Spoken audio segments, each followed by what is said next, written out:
Good evening, everybody, or good morning for those of you who may be joining us from China or from Asia.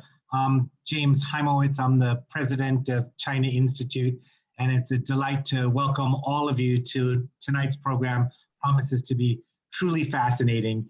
We're delighted to do this program jointly this evening with Beijing University's Alumni Association here in Greater New York, bringing together truly what I would consider experts in tonight's really fascinating subject material. Often people come to me and they say, hey, James, help me try to understand how is it that China is rising the way it seems to be? How is it that China is taking a dominant role in so many different kinds of things? And I think that one way to look at that, and one way to look at what I would say is nothing short of China's meteoric rise, is to look back and see actually what has China been working on? What are the kinds of things that they've been focusing their energy on? And one of them is clearly this concept of digital currencies. You don't have to look far to understand that China is actually leading the way in this regard. And we all have something to learn by getting a little bit more insight from the experts who are going to speak with us this evening. So for those of you who are listening and are interested in sort of having a deeper, more nuanced understanding of how China is growing and emerging, I encourage you to sign up, whether you take Chinese lessons with us, watch some of the art exhibits, or join programs like this designed to give deeper insight. I encourage you to visit our website and to all become members at some point. We'd appreciate that. But you didn't come here to listen to me. You came here to listen to our panel of experts. And I wanted to say a big welcome, and I will hand it over to our SVP in charge of programs, Dinda Elliott. Thank you, James. Welcome, everybody. And I will say that we are so excited to have these three amazing speakers with us tonight who will help us navigate the complicated subject of China's new digital currency. You know, there's so many questions these days about strategic competition between the two countries. China is taking the lead on digital currency. What does that mean? What does it mean for payments in China? What does it mean for the global financial system? So it's going to be a fascinating conversation. Let me just quickly introduce our speakers, and then I'll bring them onto the stage. We have Professor Lian CHENG, who's really truly one of China's leading thinkers on digital currency and has been involved in its design in China. Professor Cheng is Vice Director of the Center of Financial Policy at the Chinese Academy of Social Sciences, and he is also head of the Department of Fundamental Research at the Institute of Finance and Banking at the Chinese Academy of Social Sciences. Josh Lipsky, by the way, Josh, I'm sorry, I saw that it said John on the banner. It's Josh Lipsky, is the director of the Atlantic Council's Geoeconomics Center. And Josh has written extensively on central bank digital currencies. He follows it very, very closely. Josh was a senior advisor at the IMF and speechwriter to Christine Lagarde. And before that, he was an appointee at the State Department, serving as special advisor to the Undersecretary of State for Public Diplomacy, and he worked in the White House, focusing on G20 and other global summits. Peter Reisman, who is going to moderate this conversation tonight, is equally an expert on this subject. He's a managing director and head of communications at the Bank of China in the US. But Peter has 30 years of experience working on Chinese private and government, working with Chinese private and government entities, advising on cross-border investments and bilateral trade with the United States and China. I might add, particularly nice that since Peking University Alumni Association is co-presenting this event, that Peter was the first American to graduate with a master's in law from Peking University Law School. So that's a very cool little fun fact about Peter. I will tell people we will take questions from the audience probably sometime around 8:15, a few minutes before the end. So please type your questions by clicking on the Q&A icon at the bottom of your screen, and we'll try to get to them at the end. So in the meantime, with no further ado, over to you, Peter. Thank you. Welcome, everybody.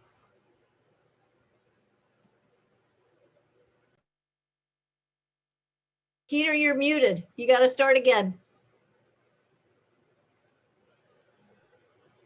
There would not be a There Zoom, we go. a successful Zoom, Welcome, without Peter. having somebody to not understand the mute after a year and a half of COVID. But my apologies for that.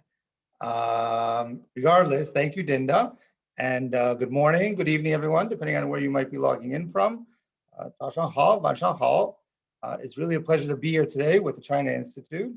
On a personal note, I've been enjoying China Institute programs for over 20 years now, and it's truly remarkable to see how the programming and the overall institute has really evolved and created so much value, not only here in New York, but really across the Pacific. So I believe most attending today are quite familiar with the tremendous impact the China Institute plays in the larger context of US-China relations. And that includes both cultural, business, and really the people-to-people exchanges and perspectives. I think that's one of the highlights, and Jamie has certainly done a great job in that over the last several years. Given the challenges with COVID and the effects of the ongoing trade war between the two largest economies, these exchange of ideas and insights are even more crucial today than ever before. And so with that in mind, we picked I would say, a very hot topic to discuss. I don't think a day goes by without reading something about finance between the US and China, digital and cryptocurrencies, China's own digital currency, and this still continues to be a topic in discussion in capital markets, locally and around the globe. Reporting on this topic is complicated. It's not always factually correct, but we are here today to try and separate and resolve maybe fact from fiction, fear from alarm, opportunity from risk, and even competition from cooperation when it comes to China's digital currency. There are many challenging questions when it comes to these types of currencies that are being developed in all places around the world. But we have here today two experts that will no doubt break down these issues for our audience. And I want to be clear from the outset, and I know that Josh and Professor Chung will go into this. We are not discussing cryptocurrencies per se, or it's a completely separate topic, but I'm sure we'll touch upon it a little bit. So again, please remember that if you do have any questions, post them in the Q&A, and we will try to get to them as soon as possible, as much as possible. So Josh, let's begin with you. I'm hoping that you can set the stage for this entire discussion right now. So walk us through maybe first the global landscape for digital currencies, what's going on in the US, in Israel, Japan, South Korea, the EU. Everybody seems to be developing their own digital currencies, but China is clearly taking a lead in this process. Where do we stand, and what does it mean for the world? Well, thanks, Peter, and thanks to Dinda and James and everyone at the China Institute. It's a pleasure to be here this evening. And I think maybe just as a starting point of setting the scene for the landscape, picking up where you teed it up, Peter, on what is a central bank digital currency before we even think about who's doing it. Because as you're right, a lot of countries are doing it, and China is the largest economy to be piloting it. But just definitionally, I think it's helpful to break down the three different things we mean when we talk about digital currency and to set the context of what we're going to talk about tonight. The first is cryptocurrency, as you mentioned, Peter, and that's what gets most of the headlines. Bitcoin, Ethereum, these, and I call them unpegged, sort of unregulated currencies. They're not attached to any fiat currency like a dollar or yuan or yen or anything else, and they get their value based on scarcity, and they use blockchain technology. And we can talk more about that. And then there's stable coins. They use the same technology as cryptocurrency, a blockchain technology, but they're attached to a fiat or a commodity. Could be attached to a dollar, could be attached to a basket of currencies, could be attached to gold, but their value is less volatile, and that's why we call them stable coins. And then there's the third bucket, and that's what we're talking about, a central bank digital currency. Here, the central bank itself decides we want to create our own digital currency. We're not just going to let these private enterprises do it. We think we have a role to play, and we can talk about the value of why a country might want to do that and the technology they use. And so it's a discrete thing. And China was one of the first in 2014 to even broach the subject of it, while others were thinking that a central bank digital currency had no purpose. So they were certainly one of the first to do it. And what I'll do now is share my screen. And this is a new project from the Atlantic Council that we're going to publish next week that gives you a sense of the landscape of central bank digital currency. And when we started looking at this at the Atlantic Council about a year and a half ago, there were 30 countries at some stage of creating a central bank digital currency. Our new map will show there's 80 countries at some stage of developing a central bank digital currency, 90% of global GDP. So nearly every systemically significant economy is at least exploring the idea. And to give you a few highlights of countries to think about. So here in the US, we're just in the research phase. So we haven't gone past that. We expect new information from the Federal Reserve this September on what they've come up with, but very much exploratory research. Now, if you look over at Europe, a little more advanced, they're doing some bank-to-bank, what we call wholesale central bank digital currency. And the ECB has said they want to have a retail, a customer central bank digital currency within 4 years. And then if you look at other countries, including India, Australia, all of them are in research phase. Russia, for example, is in a development phase. So they believe that they're actually going to have one, we think in about 18 months when they'll be ready to pilot. And finally, and I'll leave it here and then turn over to Professor Cheng, China.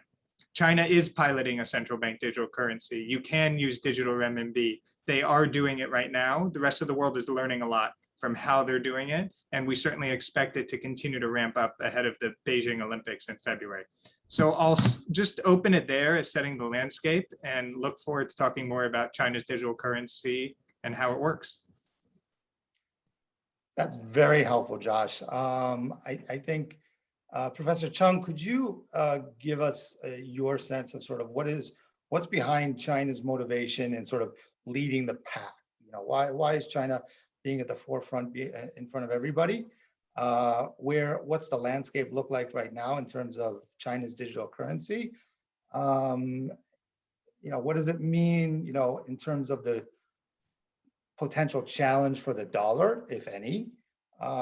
Give us your sense as far as what's going on in China right now. Okay. Yeah, just as the Joshua gave the big picture of central bank digital currency, the digital yuan is developed by the People's Bank of China, or the PBOC. Yeah, the China's central bank. So it's one of the retail central bank digital currencies. Actually, the specific technology framework of digital yuan is not decided yet. I say it's still on test. So, but generally it will follow a two-tier structure. That means it will be a cooperation of the central bank, the People's Bank of China, and the commercial banks. That means the PBOC will authorize the commercial banks to issue digital yuan, and the banks, they will responsible for the distributing the digital yuan to consumers. As a consumer, if you want to hold and pay with digital yuan, you need a digital wallet. That's an app in your mobile phone. Actually, the picture is in the post of this webinar. You'll see the apps.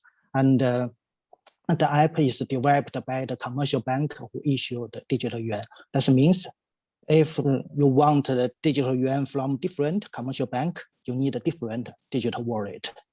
And for the shops who accept digital yuan pay, it's without any payment processing fee. That means it's free of charge. So generally, it's easy to use, at least no harder than credit card or Alipay or WeChat. And I think for the PBOC, they want digital yuan be a substitution of the cash. So they want to make it someplace in the cashless payment system. Yeah. I think we've all of us who visited China over the last several years have often noted that China seems to be a cashless society.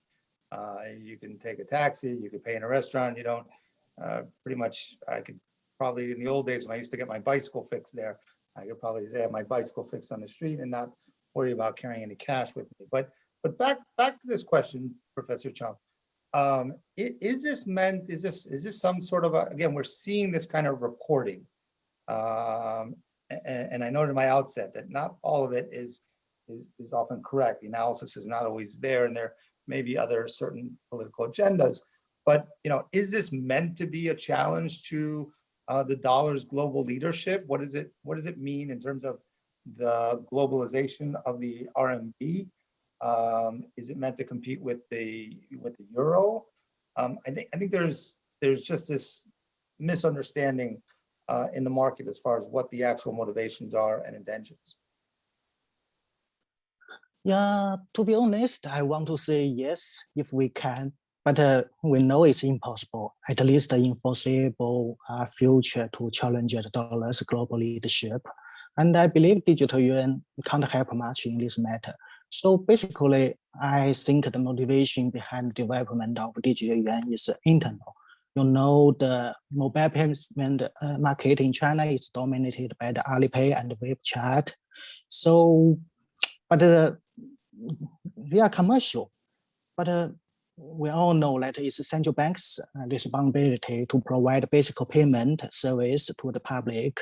So as the use of cash is decreasing, the PBOC wants a place in the online payment market. I think that's the fundamental reason of digital yuan. I understand the concern behind those media reports. Sometimes the development of digital currencies or other fintech technology is regarded of some kind of arms race. I think some people or even some politicians, they do not understand what is digital currencies, but they think, oh, it must be powerful. And China is developing it, so we must have it, or it will be a threat to our financial system. And maybe some people in China, or maybe even some officials in China also think so. But generally, I think it's not the case, and it's not the fact.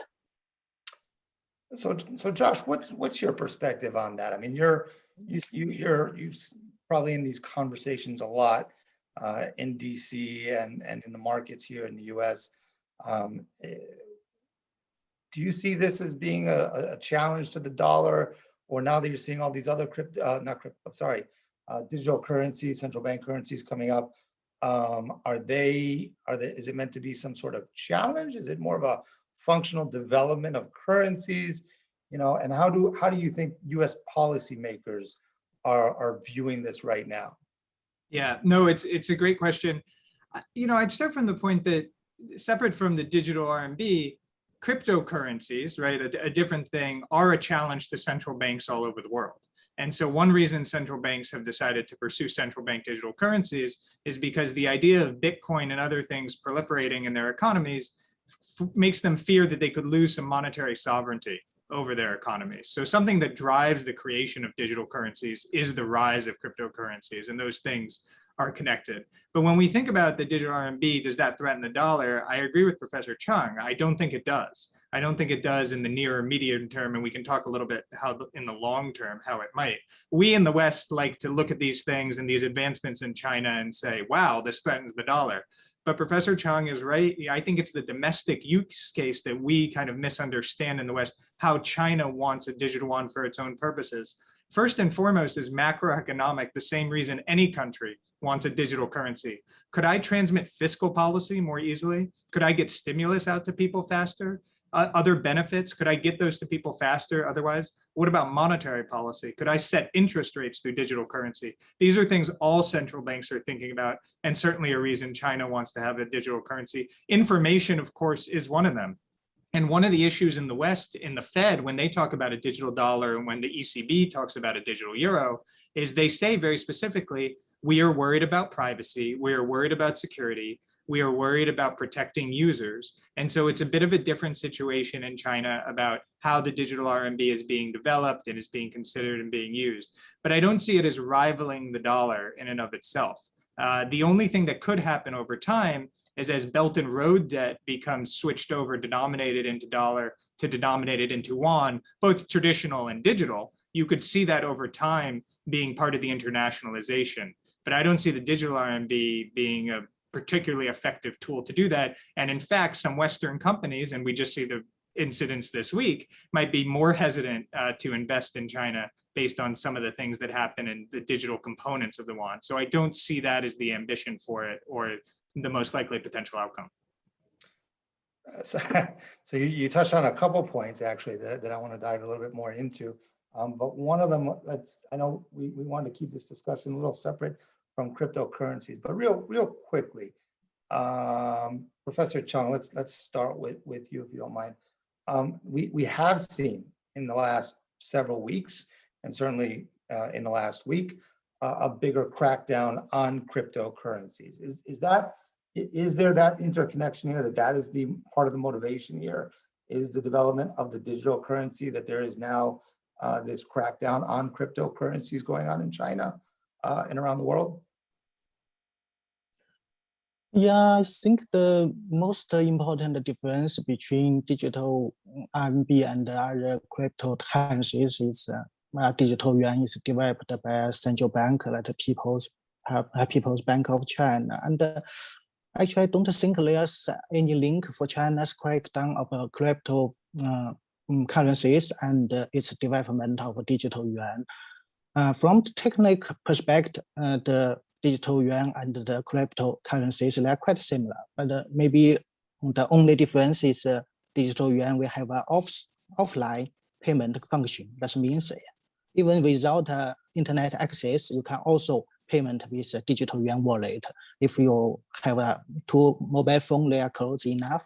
But for the other side, there's much technical difference.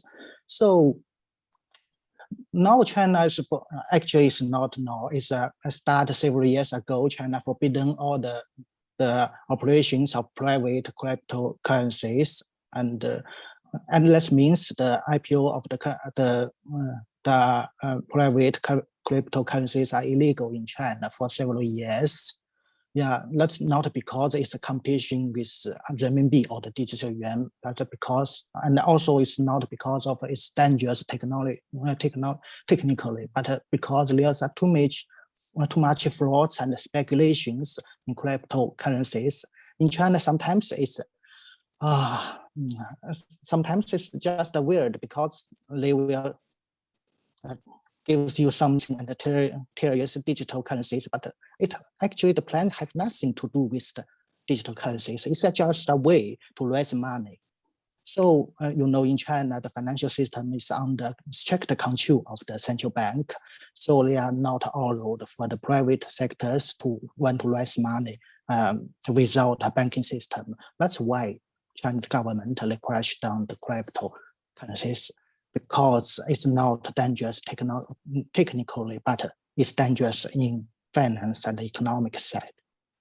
Yeah. So that kind of leads into a previous point I think that you brought up, which is the question of all these sort of mobile payment platforms. You have Alipay, you have Weixin, you have PayPal, all these different sort of online payment platforms. Is that and historically those have been less regulated, even though that now they're certainly ramping up in regulations, or the government is ramping up in regulations for these types of online payment platforms. Is that the intended purpose? Is it, you do see reports that it's more intended to be used as a tracking system for digital payments? Is it from a regulatory standpoint? They see this as a huge benefit for regulating capital flight or other payments for other purposes. Is that what the intended purpose is? I think Chinese government. And I want to. Yeah. Sorry, I want to harp on that point. Yeah. What will be the impact for the other online payment platforms?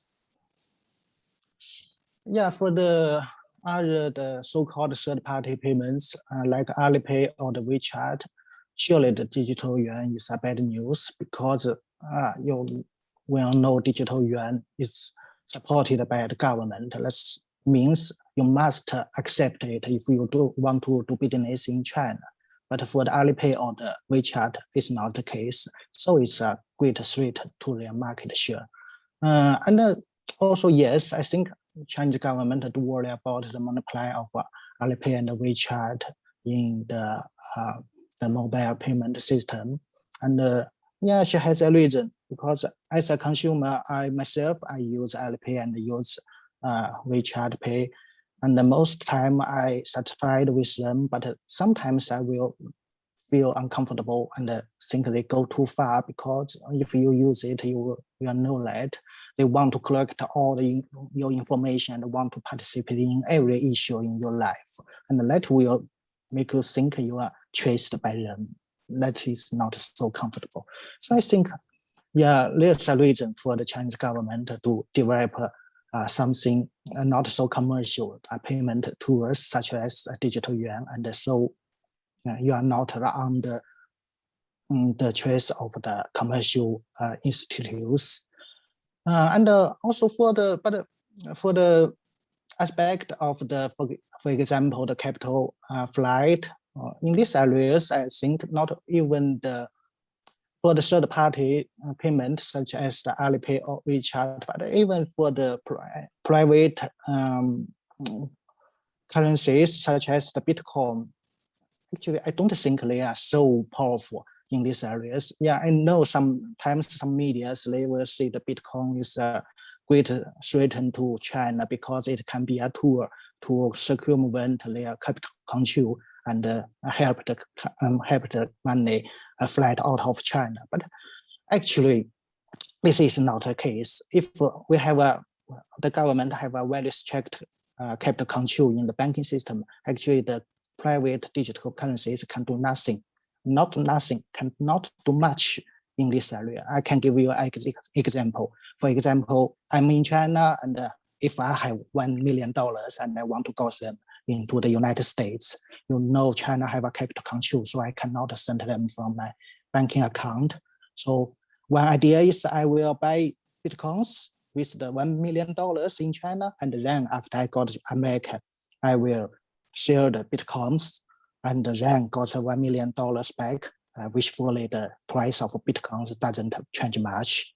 But actually, the key point in this story is who is my counterparty when I buy the Bitcoin in China with my $1 million. If it's somebody who is in the United States and who do not have an account in China, he cannot receive my $1 million because we have the capital control in the banking system. So then the trade is impossible. But if he is a Chinese in China, he can get the money. We can complete the transaction with bankings or with cash or some things. But then in this case, the $1 million is still in China. They are not in the United States. When I got to the United States and sell my Bitcoins, I got the $1 million from other people outside China. So in this story, it's not interchange. It's not. There's no plan for it to be used.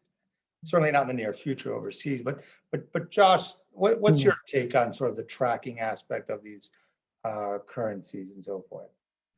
Yeah, well, and one point I'll make on the. I mean, we spend millions of dollars. I work for a bank.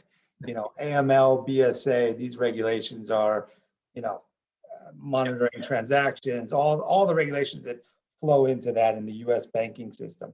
Is there something there that's behind this as well that plays into the regulatory environment? Well, it gets to the point of how the private banking system and the financial services providers will play a role here. In every country, almost every country we look at that's creating a central bank digital currency, almost none of them are doing it directly to the consumer. Almost all of them are going through the private banking system or through financial payments, just as they are in China, right? Because the Federal Reserve does not want to have 330 million customers. They don't want people calling them up in the middle of the night and saying, I forgot my password to my digital dollars and can you give it to me, Fed? The private banks know how to do this. Bank of America knows how to do this. So as companies and countries develop this, they're doing it in tandem. And it's important to people think of this as disintermediating the banks. We're not seeing that. It's actually working in collaboration with the banks. But then to your question about AML CFT issues, KYC, all the things that make up the financial regulatory system, the way this is going to be implemented globally, and then we can talk about China specifically, is through the creation of these digital wallets. And they are going to have to be subject to the same requirements as other accounts. And the issue is, do you create accounts or do you create tokens? And this is the question a lot of countries are dealing with right now. Because if you create tokens similar to cash, if I have it, right, it's a bearer instrument. I show up with $100. It doesn't matter that it was your $100 a week ago. I have it, so you have to accept it. That's a token. And that's how digital currencies can work sometimes, where you just have it on your phone. But what most countries are asking now is the creation of wallets that can have some sort of secure verification system in them. And that is now fulfilling the KYC and the other financial regulatory requirements. And what we think will happen going forward, and China has a big role to play in this, is through the G20, some sort of new regulatory environment created around central bank digital currencies. We saw a statement to this end at the end of the G7 finance ministers meeting. I think you're going to hear something similar out of the G20 finance ministers meeting, which is happening this weekend. And it will be very telling to see if China is on board with that communique and that idea around some sort of new regulatory procedures around the rise of digital currencies. So Josh, continue on that point though. What are the downsides here? What are the security issues or the flaws within these digital currencies? Like where are we heading into right now in terms of, what the downside at the end of the day? Sure. Well, I'll give you one I know folks on Capitol Hill are thinking about right now when we talk about the Fed creating a digital dollar. What about a colonial pipeline style attack on the Federal Reserve that now not only hacks into the Fed and anything it could have now and stops payment systems, but could actually alter the value of the money that you have on your phone? So your dollar is now 50 cents, your dollar is now 25 cents. Can you imagine the global financial panic that would ensue instantaneously would that happen? So cybersecurity and central bank digital currencies is hugely important. It is arguably the most important thing. That's one. And the second is the privacy issue. The holdup for the European Central Bank, the Bank of England, the Bank of Japan, the Federal Reserve has to do with privacy. How do you convince people that this is not something the government will have purview of everything they're doing all the time? People might be comfortable in the US, and I speak from a US perspective here, that PayPal knows what they're doing, but they might not be comfortable thinking that the Federal Reserve knows what they're doing. And so these two challenges really have to be overcome in the US and others if digital currencies are going to take off, the cybersecurity and the privacy. And China is working on this. Professor Cheng can talk about the cybersecurity aspects. The offline communication and the offline payment part of it is really interesting to folks. People around the world are looking at how China is doing that and learning from it, because there are security measures that go into that and securing those exchanges. And the privacy issue is different in China than it is in other parts of the world, but it's still an issue. And I'll defer to Professor Cheng on that point. Professor Cheng, could you enlighten us a little bit more about the sort of the downside and the security issues, and how is China dealing with all of those challenges in its development? Clearly, it's farther ahead than some of the other countries that are working on this. But what's your perspective on that? Yeah, one aspect is just as Joshua mentioned, the cybersecurity, and the digital yuan is still a system on test, so it's not so mature as the Alipay or the WeChat Pay. So we do not know if it can operate stably. So that's a problem. Also, I'm worried about some aspect of digital yuan. It have an offline payment function, and it's convenient, but sometimes it's not so safe, because for the online payment you cannot do much. You can correct the whole system, but that will be quite difficult. But for offline payment functions, you need only correct app, and if you correct the app, you can use it to pay many people without really pay it if they do not have the access to internet. So it's also an issue. And also for the digital yuan, there's a problem is the legal risk. Because if you use cash, if you got cheated by some people, the central bank, the People's Bank of China, they issue the cash, they do not have any issue with it. Because that's your own business, they do not have any business with the central bank. But for digital yuan, the situation is different, because if we are cheated by some people and got the money from your digital wallet to his, then the central bank and also the commercial bank, they are involved in the process. of the default, then should they have the responsibility, the liabilities for the cheat? Should they pay you? That's a legal question. So I think there's still many risks involved in the use of the CBDC, and maybe there's still some risks uncovered, and so we still need to sit and see. Okay, just for everybody's information, in case you're not looking at the chat feature, Dinda has also been putting a few articles in the chat feature. If anybody wants to take a look at those now or later, just to note those links. But I got a couple more questions, and then we will take any questions from the audience, which I already see one. But if anybody else has any other questions, please put them in the Q&A section. Josh, let's start with you as we sort of wind things down. Sort of what is the outlook both for China, for the global digital currency? You know, you talked a lot about sort of where other countries are in their development phases and so forth. What is this really going to do to change the financial system in 2 years, 5 years, 10 years from now? Yeah. And I think there's a couple different ways this can go. You know, the first is that China continues to have successful tests of its pilot, expands the rollout. The PBOC has the capability to scale up, essentially, to do what would need to be done to get hundreds of millions using this. And that becomes a big player within China, along with the other ways that people use financial systems in China now. And other countries continue to grow their systems at the same time. And then the jump moment, the kind of inflection point we look for is, when does the cross-border exchange happen? Already, China has done wholesale experiments with Thailand and the UAE on central bank digital currency, bank to bank. And we are curious, and others are curious, when will the retail experimentation come? Will it come first from China? Will it come from other countries? Because the real game changer for the global financial system is not a country, even the US, creating a digital dollar for itself, but the digital dollar being able to be exported, instantaneously converted to other currencies overseas. And if that can happen, and if the systems can be built to be interoperable, and all the technology can be built that people feel comfortable with that, you're going to see a change in the way the exchange rate markets work, the SWIFT banking system works. All the things that we use to do cross-border payments and exchanges now could be done much faster and cause a lot of disruption. But we're still not technologically there, because each country is just trying to figure it out for themselves. They're not trying to figure out how to do this with other countries yet. That was one of my other questions I was going to ask, is what the impact on the SWIFT system and so forth. It could in theory make it obsolete, but we're not in that point where you could say that's in the near future. Professor Cheng, could you give us your outlook on China and sort of the global digital currency market, and what does it mean for the financial system and the next few years or 10 years?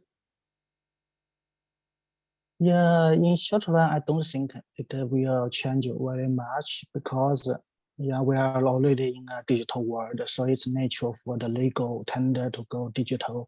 And at least in China, as most of the payments are already cashless, so I don't see much difference if we have one more digital payment tool.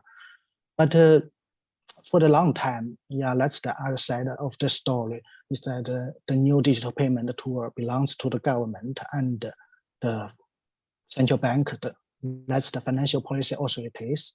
So the digital currencies give the central bank a way to circumvent the commercial banks and directly intervene the economic system.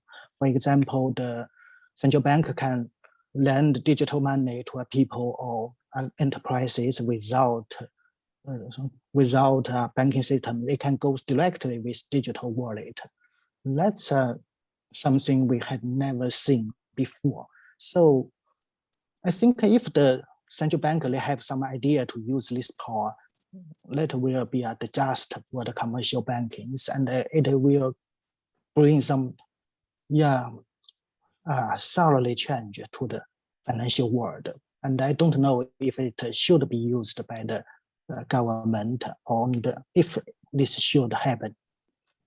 But is that Yeah. is that gonna wipe out again, depending on how this develops and how quickly, you know, and Josh, feel free to step in, but is that gonna wipe out Alipay, PayPal, WeChat Pay, and so forth? Is it gonna overtake in terms of those types of online payment platforms? I would just say that if the PBOC wanted, I think, and had the capability in terms of the infrastructure, it could, if they wanted to, over time, because what they could offer as the state in terms of the low transaction fees or no transaction fees, and if you can create programmable money, which we know is being experimented with, money that does different things. I get, you know, 2,000 yuan, but it disappears in 2 months. There are things that the state is able to do with money that the private service providers would not be able to do. So if that was an ambition of the PBOC and the party and a capability, yes, I think it could, but I'm not sure that's what they want. I mean, that's 90% of current payments. So you're talking about a pretty destabilizing change in China's financial system. And other countries, I don't think, have any interest in wiping out their private financial systems. Yeah, and typically the private companies have a certain level of efficiency that you know, government organizations do not. So it was a question that was posed here. But is there an opportunity then? You know, we talk about this competition.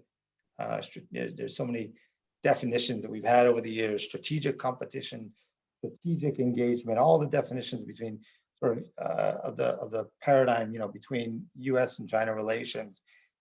Is there an area here, or are you seeing already any kind of talk of cooperation or collaboration, whether it's between the countries, between the regulatory agencies and so forth, the Fed, the Treasury, the Chinese regulatory agencies? Is there anything you think that, you know, we can learn from each other and help eventually, if this is going to be used as an international trading tool, there is going to have to be certain standards put in place to be able to make those exchanges happen? Why don't we start with Professor Cheng, and then we'll go to Josh. Yeah, as I know, there's some discussion on the BRS, but I think there's no direct the collaborations or the exchange of the opinions between such as the China and the United States. I think maybe one reason is that the digital yuan is still on test, and even for the PBOC, they do not know exactly how it will work and what's the regulations we need. So it's maybe a bit earlier for the cooperation with foreign authorities about this topic. But I know there's some academic discussions and also some informal contact from between the PBOC and the authorities from other countries, yeah, such as the Singapore monetary authorities. So I think it's generally it's a direction for the cooperations for the digital CBDC. If the CBDC become popular in the world, we need some cooperations and we need a global regulation framework. So, but at this stage, I do not see much actually discussions about this topic between the central banks, at least for China. Josh, are you seeing any other discussions going on, whether with China or with other countries? Yeah, no, I'll be very blunt about it. There are conversations that go on between countries, you know, about central bank digital currency, really at the working group level. You know, the head of fintech divisions and payment divisions within central banks who want to share knowledge. We're involved in this in the Atlantic Council. Others are involved, the BIS, as Professor Cheng mentioned. But there is a hesitancy, I think, among some in the West of including China in those conversations. I mean, that's the reality of it. There's fears about the security uses, the national security implications of this. But the reality is that China is advanced on their digital currency. It is just a pilot, but it is still a pilot, unlike most other countries. And there is a lot to be learned. So the political issues sometimes get in the way of what could be, I think, a useful exchange on the technological front. But there's also reasons to think that we need to be careful in these early stages about what's being shared. And that's the reality of where this is right now. So there are conversations. I don't think there are a lot of conversations between the US and China on this topic. I do think, as I said, the G20 is actually an appropriate forum to have that conversation.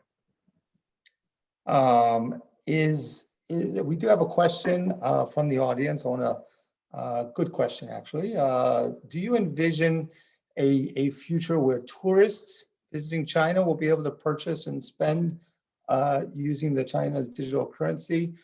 Professor Cheng, is this being rolled out? I mean, I'm old enough to actually remember the FECs that were issued back in the 80s and the 90s that I had to use as a foreigner in China as a separate currency for various transactions. Not many people on this call may remember those days, but are foreigners part of the pilot project at all? Is this expected to be used at all for tourists coming into China?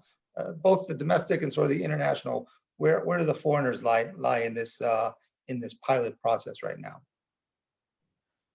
Yeah, it's possible. And actually, there's the rumor that the tourists will have the opportunity to use digital yuan in the Winter Olympic Beijing.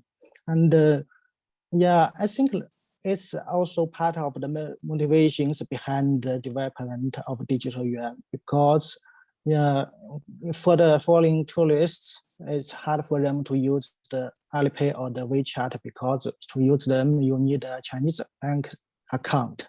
But for the digital yuan, you need only a digital wallet, and that do not bind with your banking account. So I think it's quite possible. Foreigners, how easy is it for foreigners to open a digital? I have a bank account in China that I used actually for being able to use my WeChat, if you will. When I get my hongbao on New Year's from all my friends, if I don't have that function, then it's very difficult to send and receive the red packets over the holiday, even if it's only 2 or 3 RMB. But back to the question, how easy is it planned to be, or is it to open one of these digital wallets? Yeah, there's still not no specific plan, but theoretically, it will be possible for the foreigners to have a digital yuan wallet, and it can only bind with your passport, and you do not need to bind it with any bank account. So that's the difference between the digital yuan and the third-party payment system. Because if you use the Alipay or the WeChat, you need a Chinese bank account.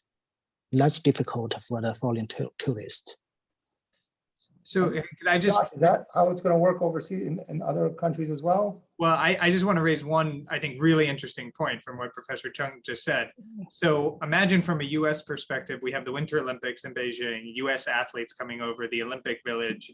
They could use digital RMB, but they have to set up the account, as he said, through a passport. Will the US government allow that? So these issues are coming to a head actually sooner than we think, in terms of, will foreigners come over, especially around the Olympics, and what restrictions will Western athletes have when it comes to spending within China? And I think that's actually going to be an issue that's going to be hotly covered in the press in the coming months that hasn't been fully understood yet. But that's specific to the Olympics. Then when we think how other people will use internationally, their currencies, no one is really as advanced in China, so other countries haven't explored that possibility yet. How could foreigners use it? They just haven't got to that point in their development. They're just trying to get their own off the ground. So people may look at how China does it and say that works for us or that doesn't work for us. And if you look at the few countries that have fully launched, not even in pilot state, like the Bahamas and the Eastern Caribbean, they're only used domestically. You can't take that offshore yet. And when we talk to the central bank there, that's just not their focus about how to take it offshore, or even how to allow tourists. And of course, the Bahamas has a lot of tourists to use their own sand dollar, as they call it. So these are just not the priorities for central banks in their development of allowing either it to be used internationally or allowing tourists who visit to use it.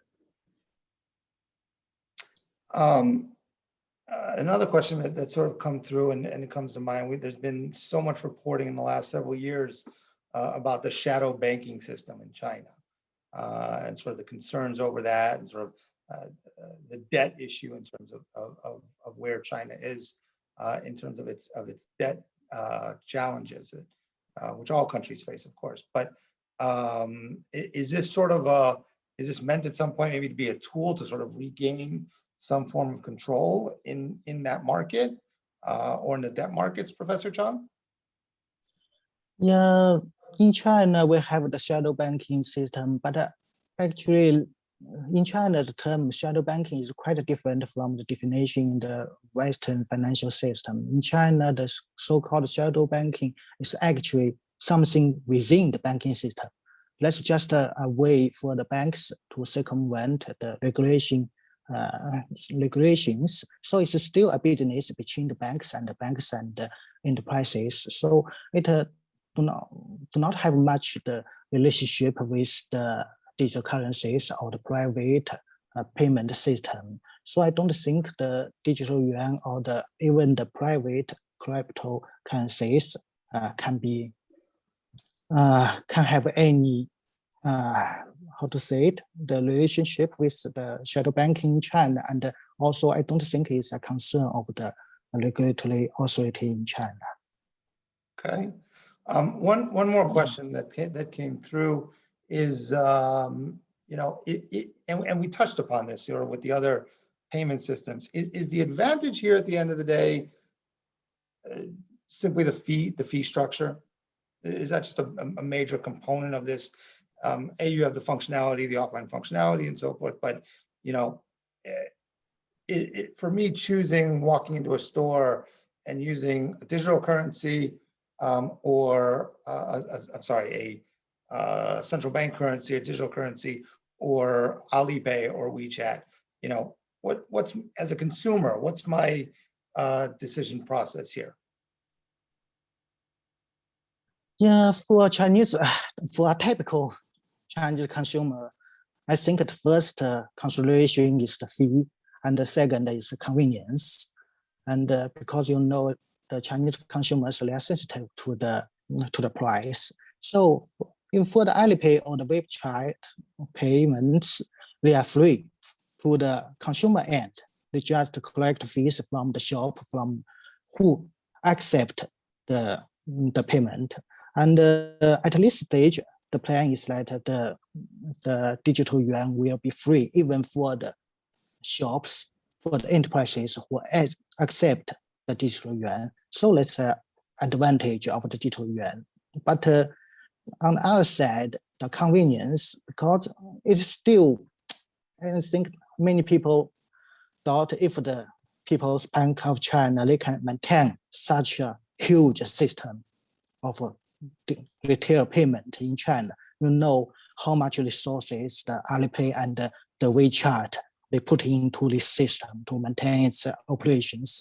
So it's still a question if the central bank in China they can maintain such a huge huge system, and then it will be a problem for the shops to accept the digital yuan as convenient as accept the payment from Alipay or the WeChat. So I think this is still undoubted and this question. But Josh, other countries aren't as advanced, if you will, in terms of those types of online payment platforms. So what do you see as really what's driving this right now? It's just I totally understand the in terms of the China market, for some of the drivers that Professor Cheng has talked about, but what's driving it in other places? Sure, I think there's really one simple answer that leads to a lot of more complicated answer, but the simple answer is COVID. The difference before COVID and after COVID with how countries think about macroeconomic fiscal stimulus and their monetary policy has changed. And you only need to look at the US and the amount of stimulus we've done over the past 18 months to see why policymakers would be interested in finding ways to get cash more quickly into people's hands. So instead of having to send a check Instead of having to wait 2 weeks, instead of having to wait on a deposit in the bank account, you could have digital dollars delivered directly onto your phone 2 hours after a bill is signed. What about unemployment benefits? What about food stamps? What about all the ways you pay your taxes? So the ability to ease transmission of fiscal and monetary policy is what's driving it. And until COVID and the economic crisis and the recovery, that wasn't as front and center on both legislatures and central banks' mind that they needed that capability. Seeing what's China done, seeing what other countries have done, they said, this is a tool we need in our arsenal. It is not going to replace the banks. It is not going to replace PayPal, but it is something we need, and it is something we have a use case for. And that's what's changed over the past year.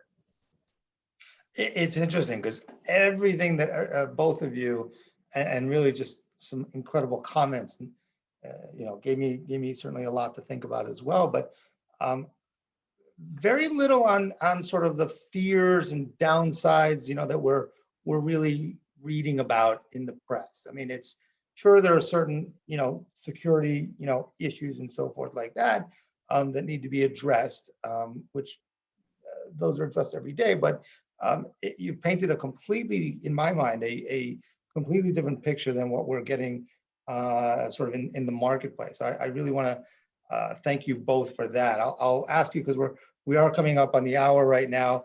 Professor Cheng, why don't we start with you? It's impossible to answer all the questions, but you've done an incredible job at answering mine and those from the audience. Is there anything else you'd like to close on or add to the digital currency discussion? Yeah, I saw some of the questions from the audience. Yeah, worry about it's impossible for the digital yuan to dominate the retail payment system and then terminate the third-party payment systems such as the Alipay.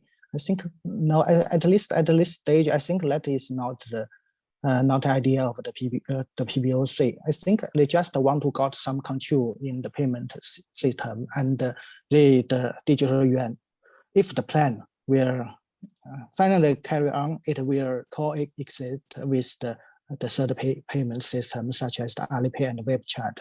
So I think there will be a plural payment system in China. And generally, I think the digital yuan is a promising way for Chinese consumers, and also it's good for China's retail payment system and for the market.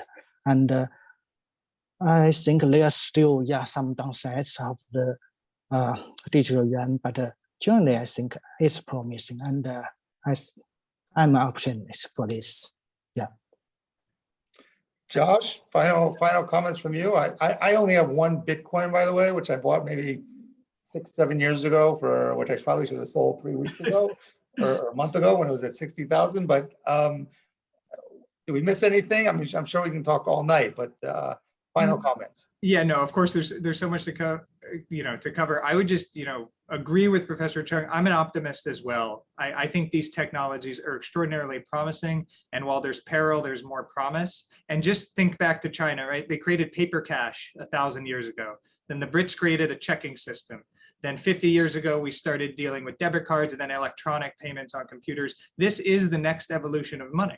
This is what's happening right now all over the world in 80 countries. And the important thing, and what I'd leave folks with, is it's not just a China story. It's certainly not just a US story. It's a global story. And we miss that. We talk about what's China doing, what's the Fed doing. 80 countries around the world, they're the ones that are going to dictate what they need. They're the ones that are going to say what they want. And the global financial system will change based on their innovations more than what comes out of China or the Fed. That's great. So, listen, I learned a lot. I think everybody else here certainly did as well. So I want to thank the both of you. I want to thank China Institute and Dinda for putting this together. Dinda, I'm going to hand it back to you, and with my thanks again. Terrific. Well, that was really amazing. I mean, I just have to say that, as Peter was saying just now, I want to thank you for cutting through the hysteria. Because there is I think that's the kind of tenor of the conversation that we, hear these days, which is everything is based on the assumption of, competition, and somehow that China is trying to somehow dominate the world. And I think what both of you have brought, all three of you have brought to the table tonight is that, as Professor Cheng said, I mean, maybe someday China might like to challenge the dollar's domination, but that's not reality right now anyway. And that this is basically a story of countries around the world trying to modernize and trying to deal with domestic challenges. It's fascinating to hear Professor Cheng talk about the domestic challenge of wanting to regain control over the financial system, which, with the third-party payment systems, probably from the People's Bank, perspective, seems a little bit out of control. So this is a challenge to have control over the monetary system. So I want to thank you all so much for adding nuance to what is a very complicated story. And I want to thank all of you for tuning in tonight.